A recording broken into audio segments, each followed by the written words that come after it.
Session.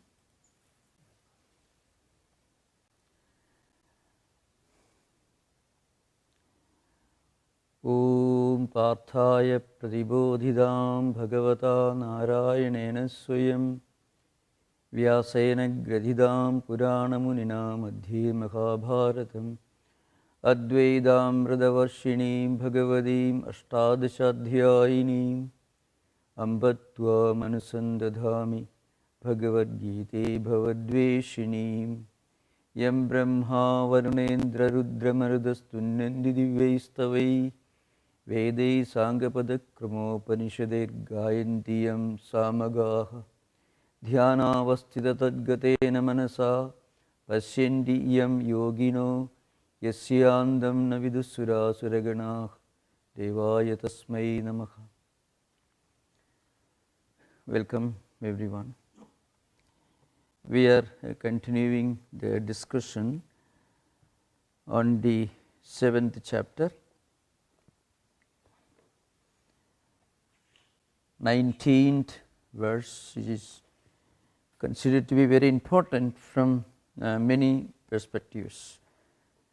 It underlines the two fundamental doctrines that are shared by Vedanta, mainstream Hinduism, Buddhism, Sikhism, Jainism, most of the Oriental religious traditions. That is the doctrine of law of karma and the doctrine of reincarnation.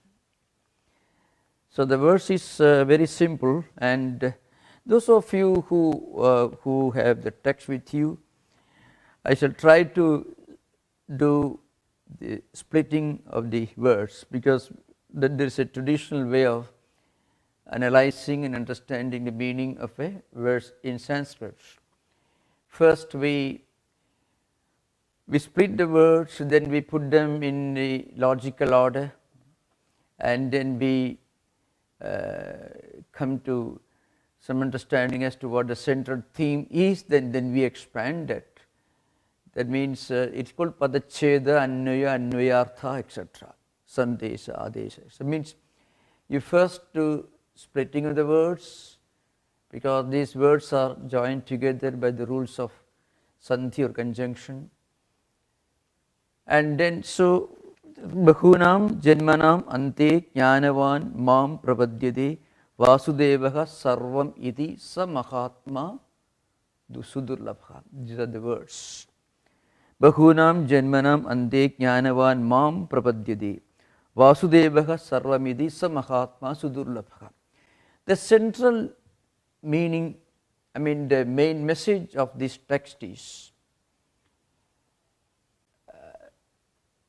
those who realize that one supreme reality is pervading the entire universe, and that divine reality is present in every one of us. In a way, it is the essence of Advaita as a spiritual experience and also as a philosophical system.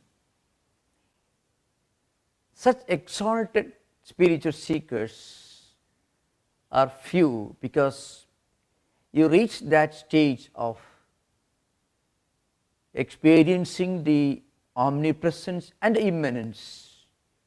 That is the idea that the absolute reality, God is present everywhere and God is present in all of us. This realization is the natural culmination, is the logical destination of our spiritual evolution. Everyone, one day or other, it could be after several life cycles, will and should reach this realization. Of course, before that we go through different stages in our evolution, in our spiritual evolution, and also in our understanding of God, or rather there is an evolution taking place at the level of our concept of God, and also at our own evolution, our own individual spiritual journey. There is a constant ascent, a forward movement going on. So this verse is supposed to be very important in this respect. So, Bahunam Janmanam Ante. Now, what's the meaning of waiting for so many life cycles? We start our spiritual journey maybe with some rituals, with some belief systems. Even that also requires some degree of spiritual evolution to be able to look beyond the present, beyond what we are seeing, hearing and enjoying, and of course suffering. Is there a higher meaning behind all this? No, it is not entirely a spiritual phenomenon. In fact, a society where there is nobody who looks beyond the present, beyond the empirical, the society will be spiritually poor and culturally backward, and in terms of evolution, very primitive. You can find throughout history, in every country, every culture, there have been exalted men and women who always paused for some time and thought, well, what's the meaning, what's the essence of human life? Is life just a journey that begins with our birth and going through different experiences, some painful experiences, some pleasant experiences, and eventually coming to an end with what we call death? Now, that question is essential for higher evolution. As we strive to find a meaning, an answer to this question, we evolve, we acquire higher and higher samskaras and impressions, and then we are able to connect with something that is transcendental. Throughout history you find, as I mentioned earlier, every culture has produced such exalted men and women, and they actually constitute the guardians of human civilization. Science and technology can certainly help us to live better, to live with greater comfort, but the art of making proper use of what science and technology give us, power, knowledge and comforts, the art of handling what we know and what we possess, that comes from this higher evolution. And so Lord Krishna says, Vasudeva Sarvamiti. Vasudeva is the name of a Hindu deity if you go to dictionary. But here the message is the one who lives in all jivas and the one who is all-pervading, that supreme reality, Sarvam, it is everything, it is all-pervading. some Mahatma, such an exalted person, is not to be found everywhere, because that's a stage that one reaches after several life cycles of evolution. In fact, that's the last stage in our spiritual evolution. Till then, we go through these cycles of birth, life, death, and rebirth. And in each life cycle, we acquire more and more spiritual samskaras, impressions, and finally, we reach a point where we understand that the ultimate reality is one. So, in fact, one of the devotional classics of Hinduism is called Bhagavad Purana. It says that highest state, it is not a state of religious faith or belief. It is a state of spiritual experience. And spirituality, it contains religion, many aspects of religion, but it goes beyond what we normally understand by the conventional word religion. So, the Bhagavad Purana is an interesting statement. It says, Sarva Bhudeshu ya Paschid Bhagavad Bhavam Atmanaha Bhudani Bhagavadi Esha Bhagavatottamaha. Now, the question is, it's a dialogue between 9 sages, saints, and philosophers who happened to visit a king in his palace. So, there was a discussion. If you look at the Hindu mythological books and historical books, you find it's a common practice in ancient India. Wandering philosophers and saints, sages, used to come and visit some prominent leaders or emperors and kings. And when they arrive, the king will arrange an assembly of great pandits and scholars. And then there will be a discussion, debate. And actually, some of the highest spiritual ideas that Swami Vivekananda expounded in the West when he came here as an exponent of Vedanta, those ideas are found discussed in many of these great texts called Upanishads, Brihadaranyaka, Chandogya, and so on. So, one question that the king asked to these great sages was this: who is the dearest and who is the best devotee of God? Now, normally we may expect an answer. A devotee of God is one who goes to a temple or any place of worship regularly, who pays the dues every week, and who supports the church or the temple, who buy who recites hymns and devotional songs. This is our normal understanding. But here the answer given by the great saint is the highest devotee is one who feels the presence of God in everything and everywhere, and the presence of everyone in God. That's the idea behind. So Shankaracharya in his commentary gives a very elaborate description of this evolution. Bahunam janmanam jnanartha samskara arjanasrayanam ante samapto jnanavan prapta paripaka jnano mam vasudevam pratyagatmanam pratyakshata prapadyati katham vasudeva sarvamiti. It's a very famous statement. What it means is, after several life cycles, in each life we acquire new and higher spiritual samskaras. And then what happens, as we evolve, one day we are able to feel the presence of God even outside the temple, outside the place of worship.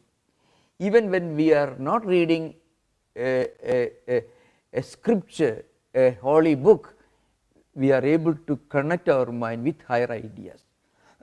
This experience is the highest. Then you find God is everyone, God is everywhere, God is everything. That's the idea mentioned here in this 19th verse. Now, this is the highest state. but the highest state of evolution is not possible for everyone, not easily attainable for everyone. What about other levels?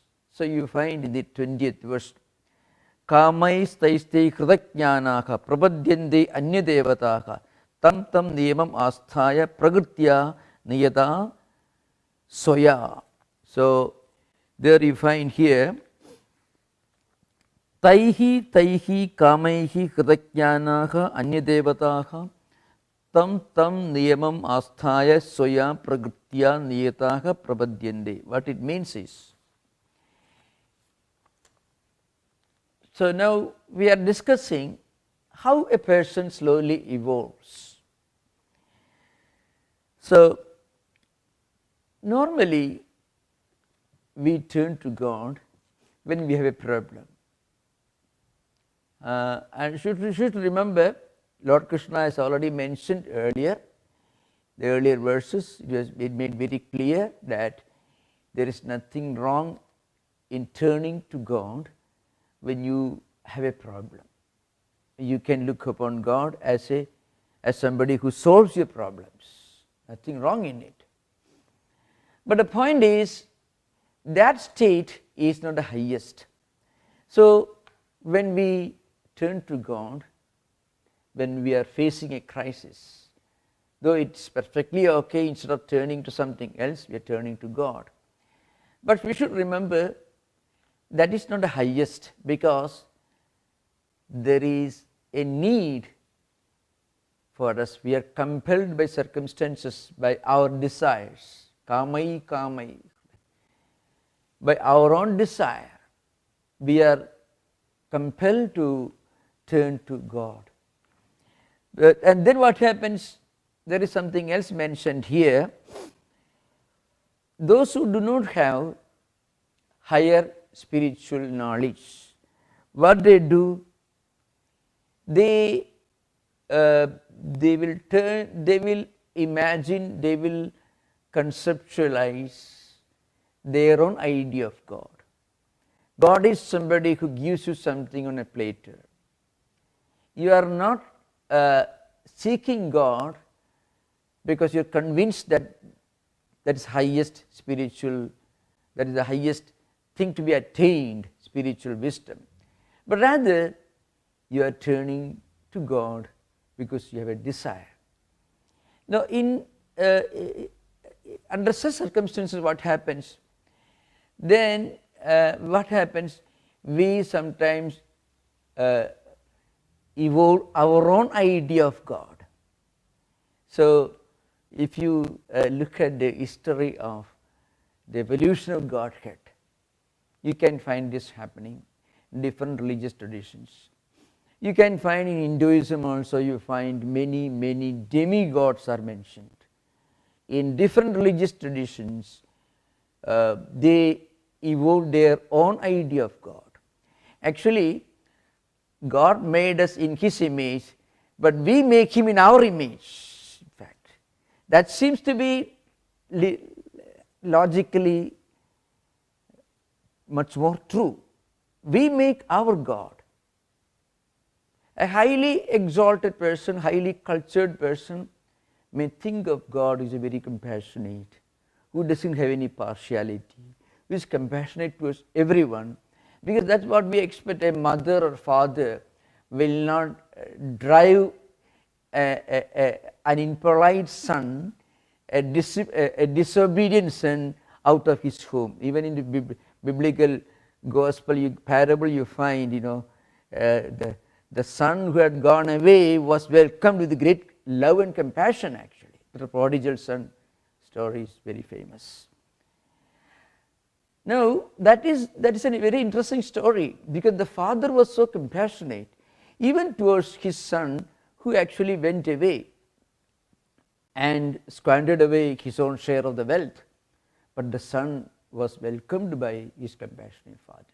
Now, how can you think of a God who absolutely disowns you because you are not worshipping Him? In fact, the father in the story seems to be much more cultured and refined than our idea of a God who is cruel to us because we don't recognize him. Now, why this happens? We make God after our own fashion, our own ideas, our own image, to be more accurate.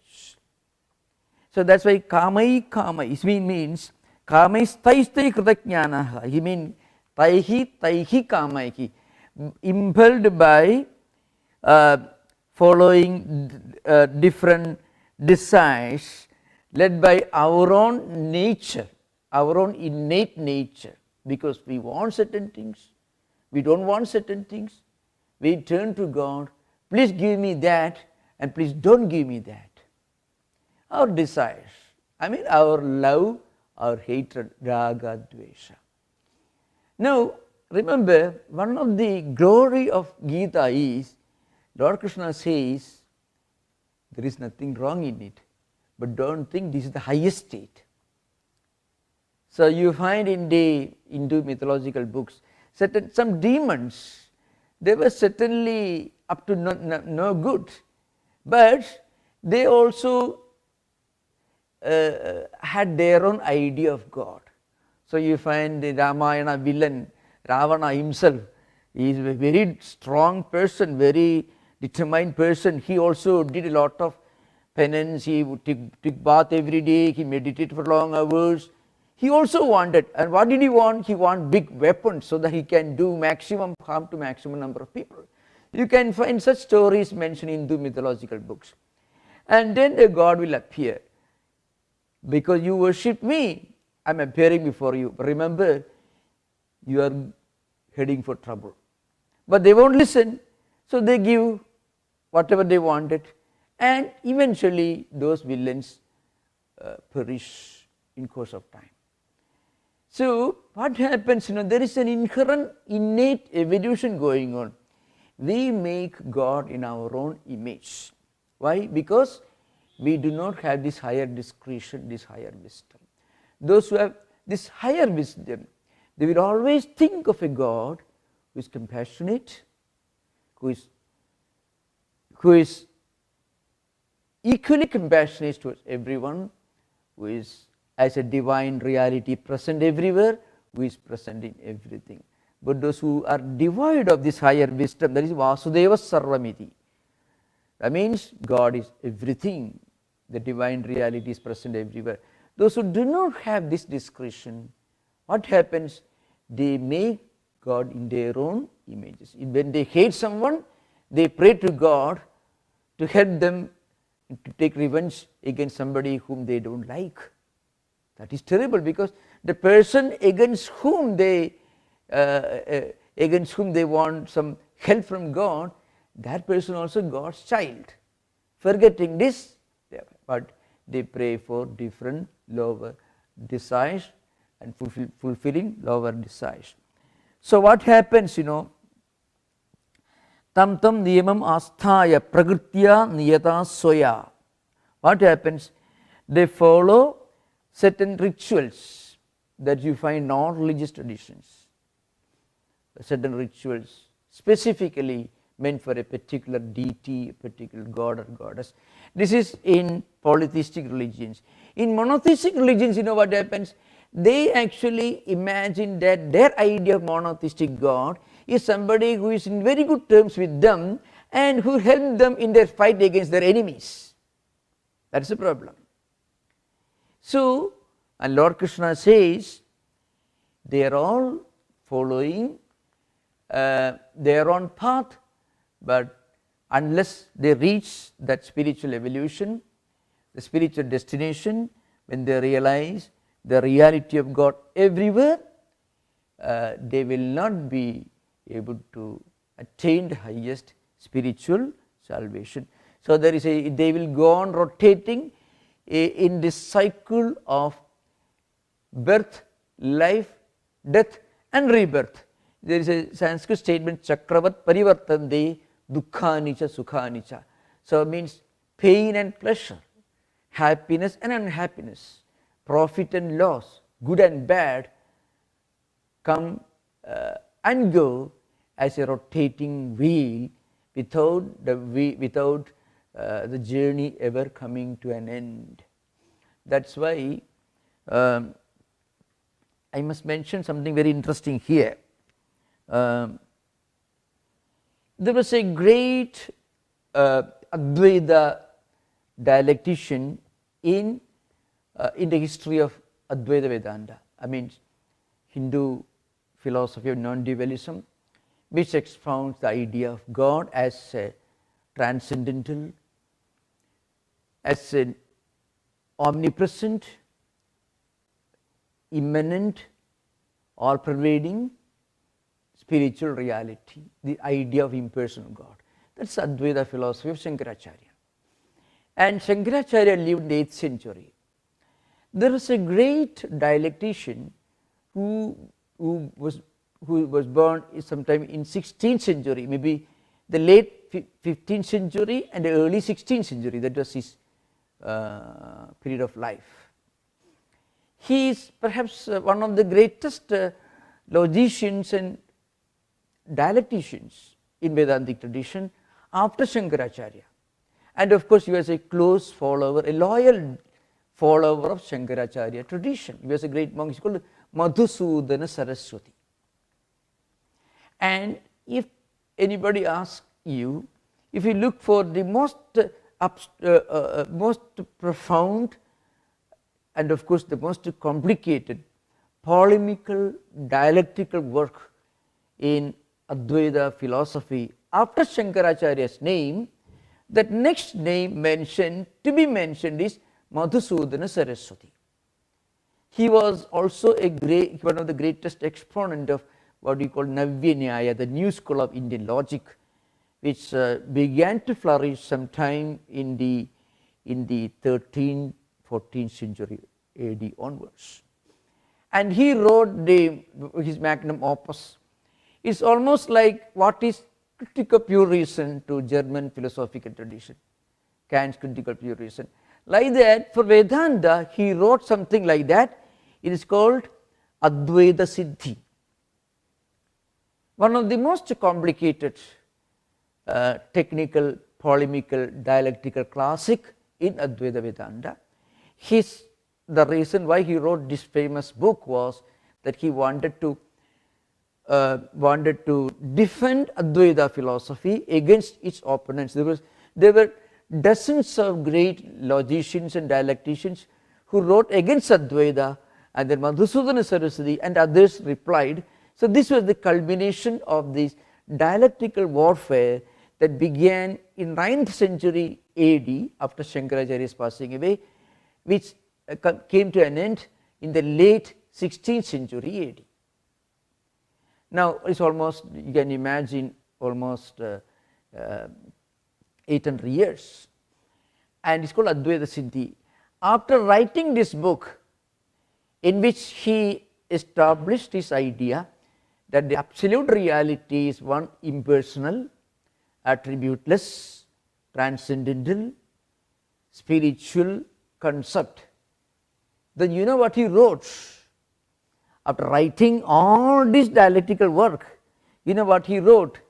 He said, after having studied and written all this, my conclusion is my highest idea of God is Lord Child Krishna, and I know no other reality other than Sri Krishna, who holds the flute, beautiful like a fresh rain cloud, wearing yellow robes, lips red like Aruna Bimba, fruit face charming like the full moon, eyes are elongated with lotus petals. You know what, I shall explain this. What he did was, after writing this magnum opus, you know, what is Critique of Pure Reason for German philosophical heritage, Advaita Siddhi is for the post-Shankara Advaita philosophical tradition. After writing this book, in which he established the idea that God is Brahman, Atman, the all-pervading, impersonal, attributeless reality, he says, but my idea of God My most sublime idea of God is that little boy, child Krishna, who is playing flute, cloth, who has got beautiful childish eyes. I know that is my highest concept of God. You can imagine, suppose Kant had completed his critique of pure reason and critical practical reason, and then he goes to a Catholic church, he confesses. How would you understand it? You will, suppose he claimed, I don't believe in philosophy. My highest idea is praying to God day and night, like Saint Teresa of Avila. Suppose Immanuel Kant had made a statement, how would you take it? Something like that. So what I mean to say, even when you reach the highest heights of dialectical philosophy, at the practical level, you don't reject the idea of the beautiful, the charming idea of God. In whatever religious tradition, a God is compassionate with the totality of all that is transcendental, that is beautiful, that is compassionate. So even when you expound the idea of an impersonal God, you don't reject the beauty and the charm of the personal aspect.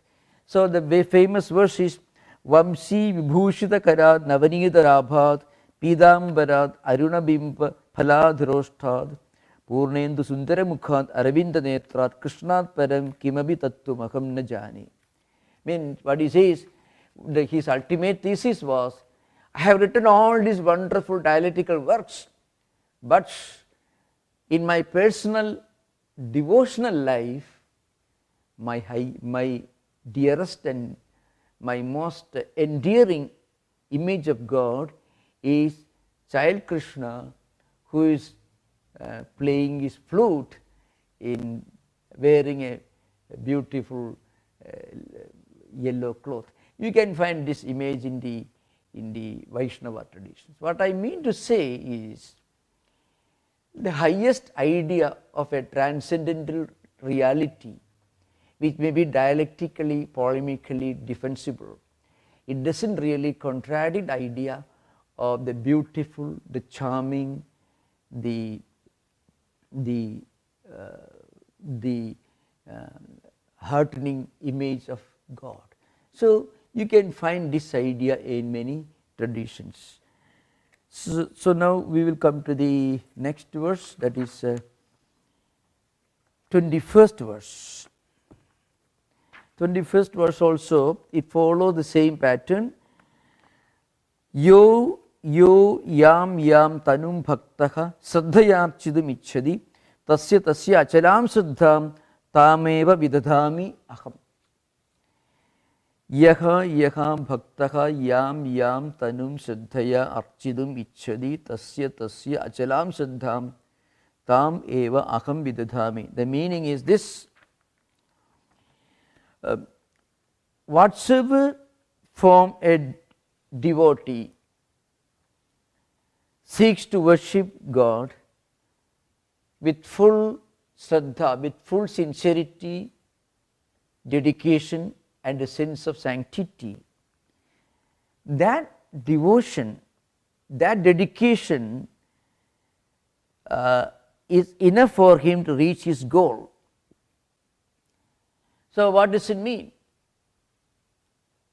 If a humble person who has not read any book, who has not mastered any scripture, but he has a pure heart, a sincere heart, is compassionate, and who actually follows all the basic human virtues, which are called yamas and niyamas in the Yoga Sutra tradition that we are expounding every Sunday at 6 o'clock in the evening.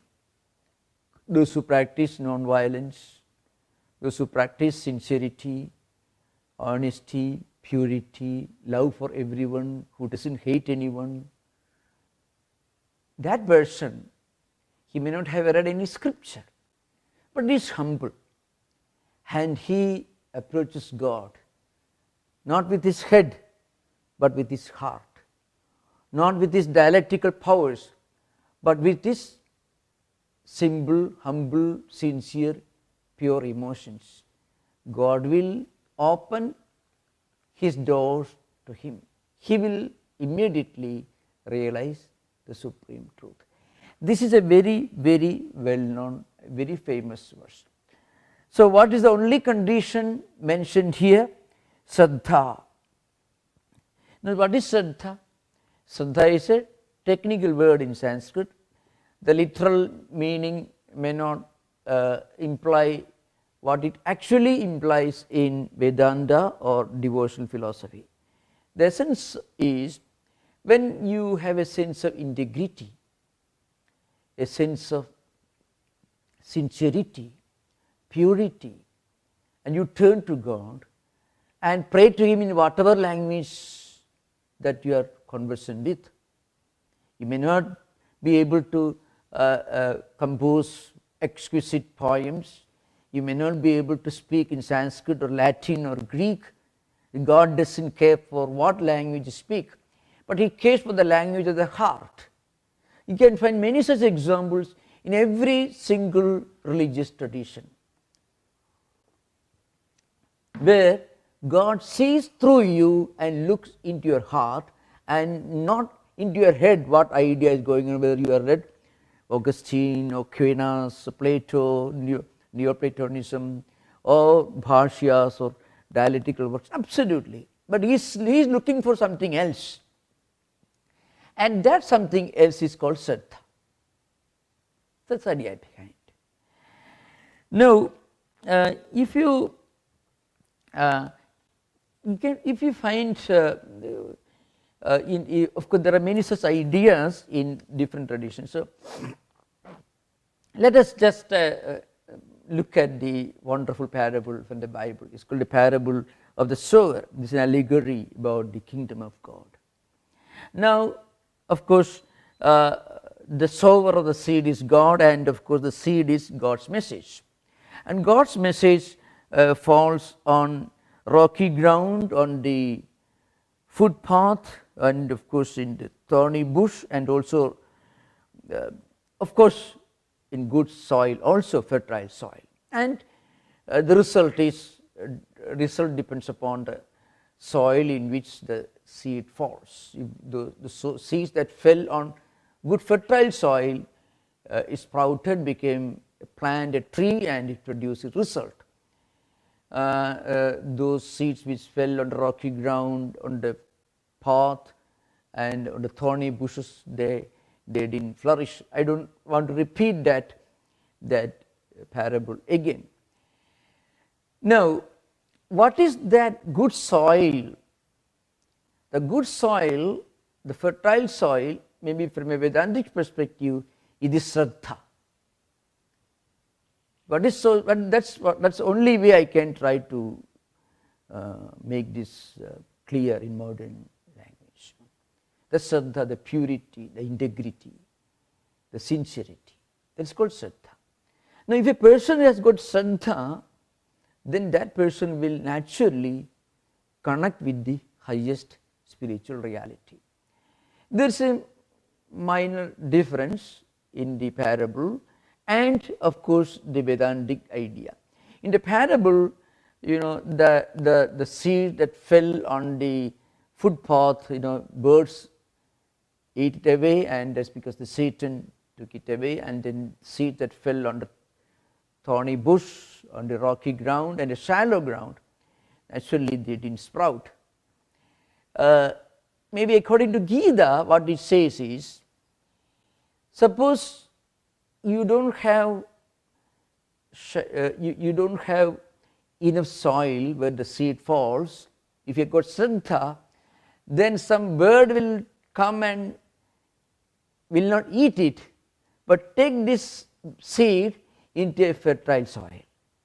Suppose the seed falls on rocky ground, somehow the seed will find its way to a fertile soil, because it is called prapatyo sharanagati. If a person sincerely surrenders himself to God then all his problems will be solved. Of course, this is an extension of the great magnificent biblical parable, which is one of the finest and most magnificent allegories that you find in the great spiritual classic.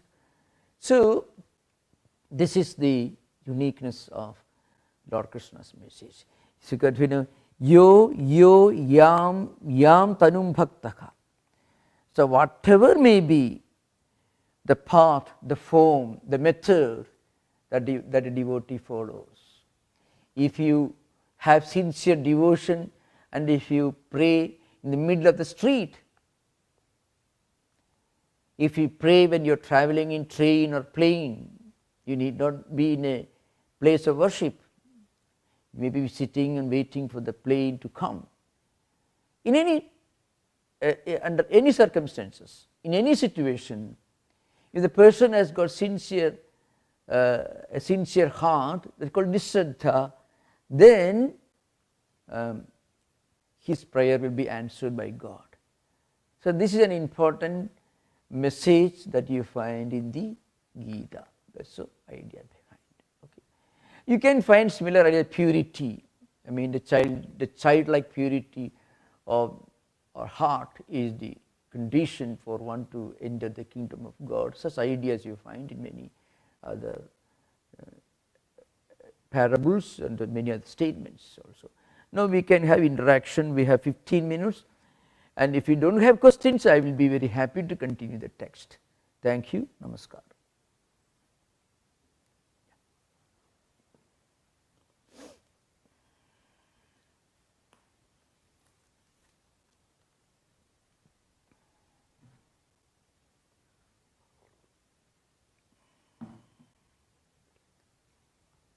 Namaskar, Swamiji. Namaskar, namaskar, namaskar.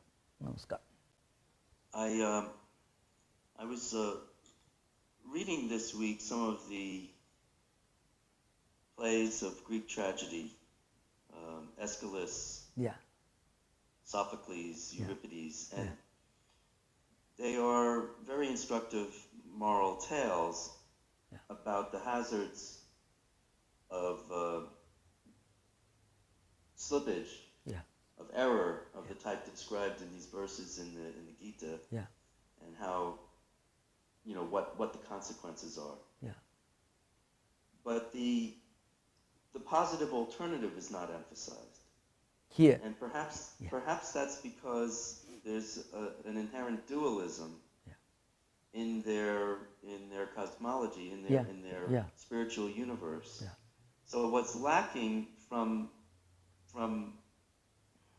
our vantage point here, as we read the Gita, is this positive ideal. It seems entirely absent in these Greek tragedies, despite the fact that they're pointing at some of the same issues. Yeah, true. Tragedies, tragedies purify our emotions, our heart, but do not give an alternate paradigm. Of course, and the Gita is so universal. That's why Gita should not, strictly speaking, it should not be considered to be just a religious classic. It's the spiritual journey of humanity. So any person belonging to any tradition or no tradition, not even any religious tradition, that person can turn to what he may not recognize, God. See, remember, that's a central idea in the Gita. God doesn't insist that you should recognize His existence and recognize His all-knowing wisdom or anything. You take care of your own home, I mean your heart. This Saddha, that's why yo yam tanum bhaktaka. Whatever may be the form you are following or no form you are following, still saddhayarchidam ichchati. Still, if a person is connecting with a sublime idea, with Shraddha, of course, there is no better or greater example than Buddha, somebody who did not affirm the existence of a creator God, but maybe one of the greatest spiritual human beings that history can talk about, So that's the idea behind it. Any tradition, so you cannot disown, reject any tradition just because that tradition is trying to approach what that tradition considers to be God differently from us. That's the idea behind. There are many ideas, those who turn to God in their own way. I approach Him whether He is approaching me or not. So approaching me means this Shraddha. That Shraddha is an important central theme. Shraddha. You can find many philanthropists, many philanthropists, many people who dedicate their life for doing what they call acts of compassion, eventually evolving to be very cultured, very refined, very wonderful people, much more than people who normally, than many people, of course not everyone, than many people who profess a particular religious tradition. You can find many people who don't conform to any established religious traditions but do wonderful things and spend their whole lifetime doing wonderful things. Be much more spiritual than those who focus on one particular tradition to the exclusion of everything else. So that's the universality of this classic.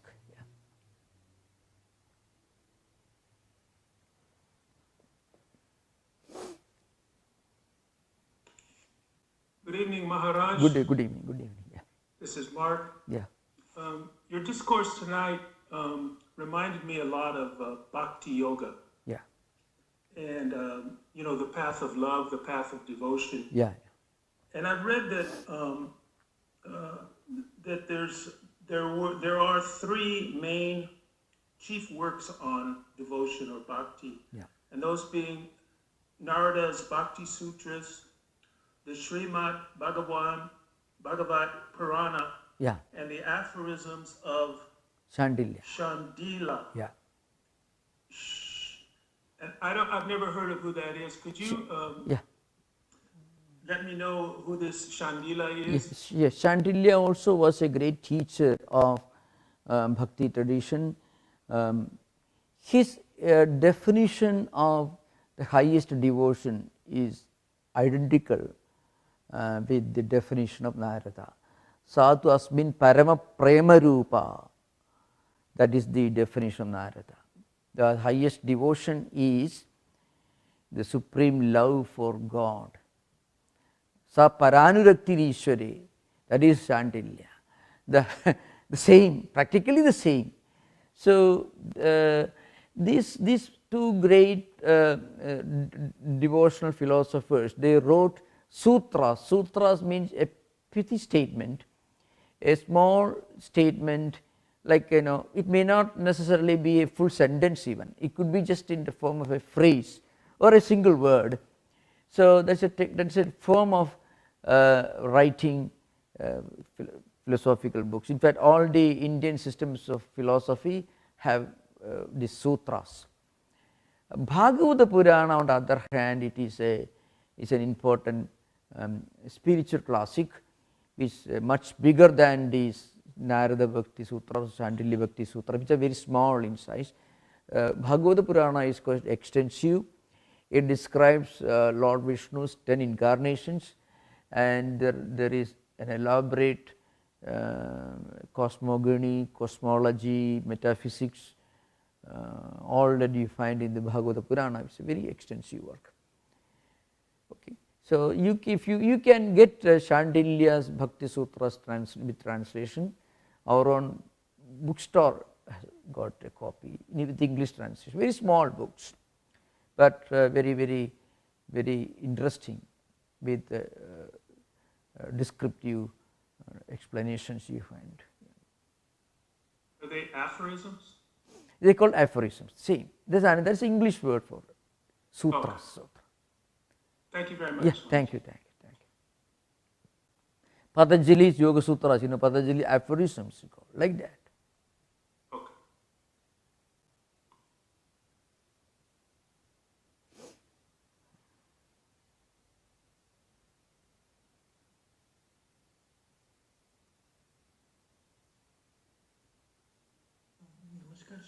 Namaskar, This namaskar. is Sanjeev Kulkarni. Yeah, namaskar.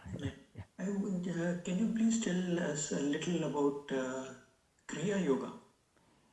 Kriya Yoga, as mentioned in the Patanjali Yoga Sutra.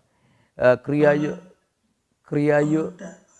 As mentioned in the autobiography of a yogi by Paramahamsa Yogananda. Yeah, I think it must be something different, which is connected to pranayama and other methods. Could be based on the Kriya Yoga as defined by Patanjali. So that is a tradition which is supposed to have existed and continued over many centuries through a succession of teachers, a bit esoteric in nature. But Patanjali's system is called, that's the, I think that is the original concept of Kriya Yoga, because Patanjali wrote his aphorisms much earlier. I mean, if you read autobiography of a yogi, you can find many teachers are mentioned, but they are all belonging to later centuries. But Patanjali lived most probably sometime in the 4th century or 5th century BC, if not earlier. So many of these practices must have evolved in later centuries as part of the tapa swadhyaya ishvara pranidhanani is definition, tapa swadhyaya and ishvara pranidhana. So most probably they may have developed these esoteric meditative practices, including pranayama, some techniques based on Patanjali's system. That's what we can discuss about it. Yeah, it could be later developments, historically speaking. Yeah. Thank you. Thank you so much.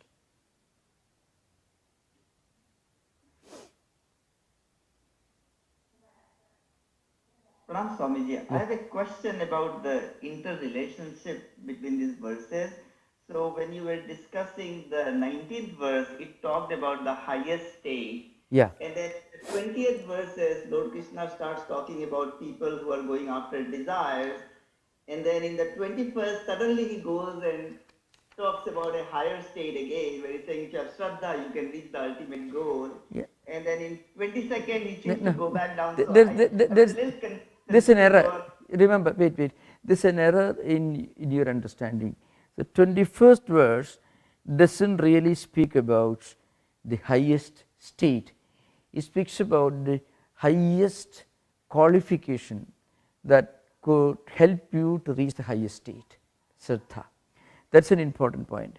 So the connection between the 19th and 20th is, the 19th verse actually speaks about the highest spiritual experience. According to Shankaracharya, this is not different from the highest Advaitic experience, really speaking, because you understand the same Atman is present in everyone, and as Brahman it is the all-pervading reality. Once you realize this, you identify your spiritual affinity with the entire creation, and that is the highest state that anyone can attain. The 20th verse is actually, it speaks about, it actually is a warning. So kamai stai, so those who are compelled or prompted by their own individual desires, may, based on their own nature, their own natural impulses, lower impulses, desires, they may turn to their own ideas of God, or demigod you may call them, and then they go on worshipping without realizing that the ultimate goal is to reach this Vasudeva Sarvamidhi. So it's a reference to the problem of our desires coloring our idea of God. This frequently happens. You get stuck at in one stage, you are not able to progress further. That's the problem. Of course, remember in the earlier verses Lord Krishna mentioned artho jijnasu artharthi jnani. Those who are sick, they turn to God for help, they pray. You can find many examples, many great devotees, many, they became saints. There are many examples, several examples of great saints who turned to God, turned to prayer, turned to devotion because they had some health problems, serious health problems. But they turned to God with this Shraddha, total sincerity, total surrender. And that is Atha. Jignasu means those who are inquisitive. And then those who are Artharthi, those who had some difficulties, those who wanted, let's say, money or wealth or something so that they could live happily in this world, they turn to God. But they all turn to God with Shraddha. So, Shraddha doesn't mean the highest spiritual attainment. Shraddha means the totality of sincerity, honesty, integrity. You turn to God sincerely if you have a problem, but that sincerity should be there, then becomes Shraddha. Then, so in fact that is why Ramanuja and other Vaishnava teachers, they explain, very logically they explain that if you pray to God because you have a problem, but if you are sincere and honest, then your problem will be answered, and actually that should be the beginning of your further evolution. What happens, you feel your God has answered. Suddenly, actually you start feeling God is a reality. Because you found that you prayed and your prayers were answered. So there is a reality, it is not just a word. Then your real conviction, it goes deeper. And then what happens, slowly evolve and you start praying even without any desire. This happens. Now in the 20th verse, we say Kamaistaiste Krudajnana Prapadyante Anyadevataha Tam Tam Niyamamastaya Prakrutya Niyata Swaya. What happens? They are compelled by their own natural impulses and desires. They don't evolve further because they don't have the sincerity. They look upon God as an agency, somebody who will solve your problem. You can find such examples, many such ideas you find. So God is an agency, somebody who comes to your rescue just to help you out of a crisis. Well, instead of turning to somebody else, you are turning to God. That's certainly good, no doubt. But what happens? You get stuck there. There is no further evolution frequently. Of course, if maybe in course of time they also will start evolving, but it's a slow process. That's the idea behind. Thank you, Swamiji. Yeah. That's very helpful. Yeah. The 21st verse really is talking about your qualification, not the highest state. It's the highest qualification. The most important qualification is called Saddha.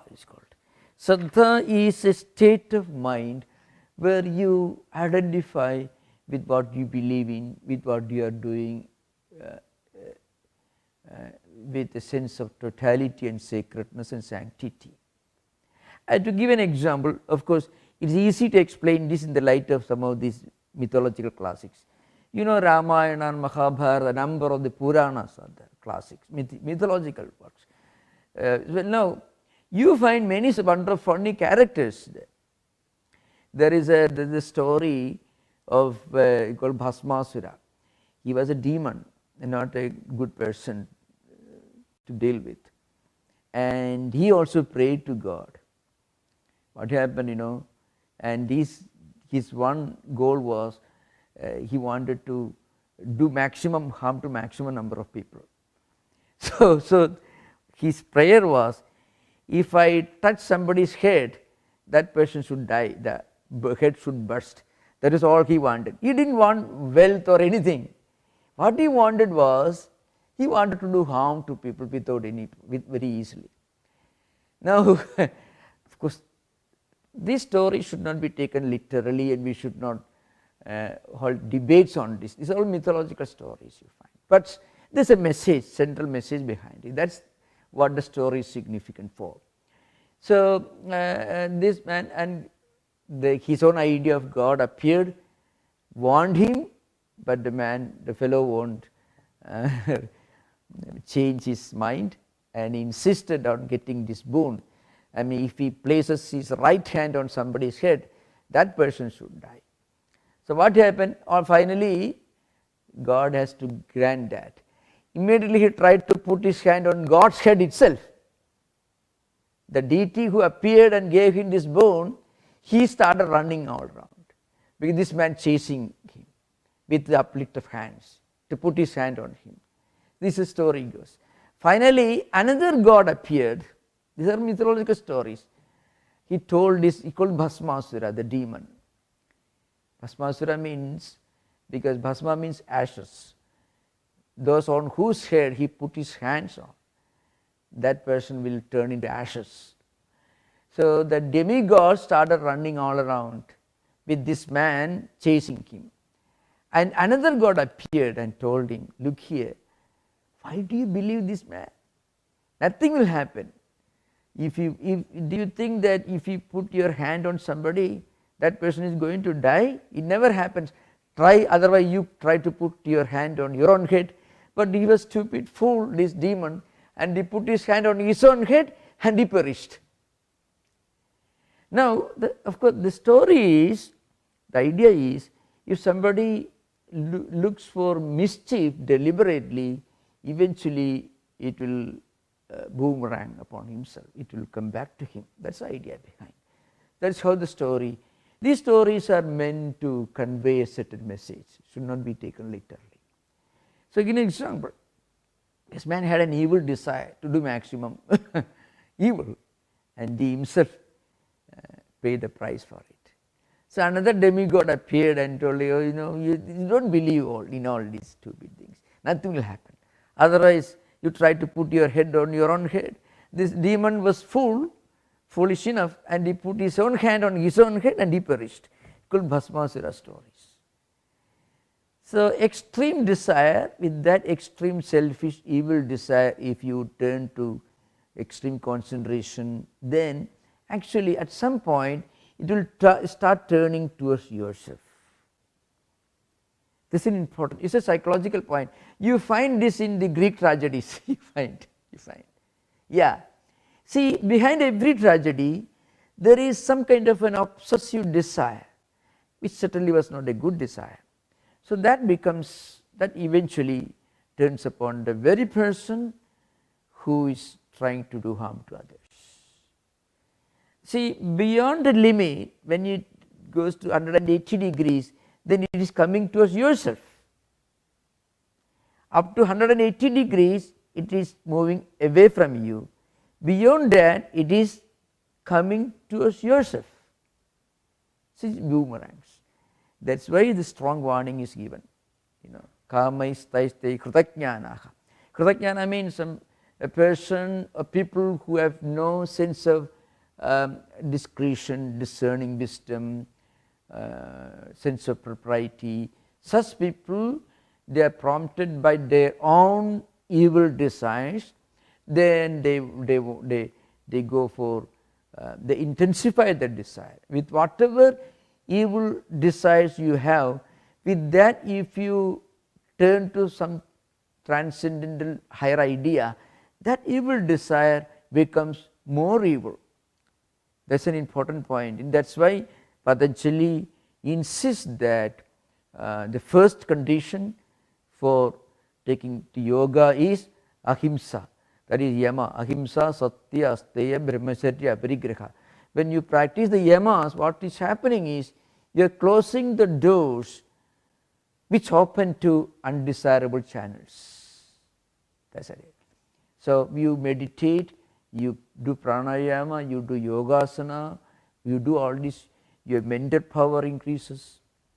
It's a physical fact. You do yogasana, your energy increases. Pranayama will certainly generate more energy. So whatever natural impulses you have, they get hyperactivated. That's what happens. But before that happens, you should close the doors that open to undesirable channels. So you need to practice ahimsa. You you actually close the door open to himsa. Like that, greed, violent tendencies, possessive tendencies, all these are completely obliterated when you get established in yamas and niyamas. And then you practice asana, pranayama, etc. That's an important point, remember. So thank you. I hope we had a wonderful session, question and answers. Now we hope to meet you next week. Om Shanti Shanti Shanti Harihi Om Tat Sat Sri Ramakrishna Arpanamastu. Those of you, I wanted to mention this to you, we have many new friends who have come in contact with the Vedanta Society through these online lectures. Our temple will remain closed maybe for a few more months because of the pandemic lockdown. After that, when the temple reopens, you are most welcome to visit Vedanta Society, San Francisco, 2323 Value Street, San Francisco. Most welcome, all of you. Thank you. Namaskar.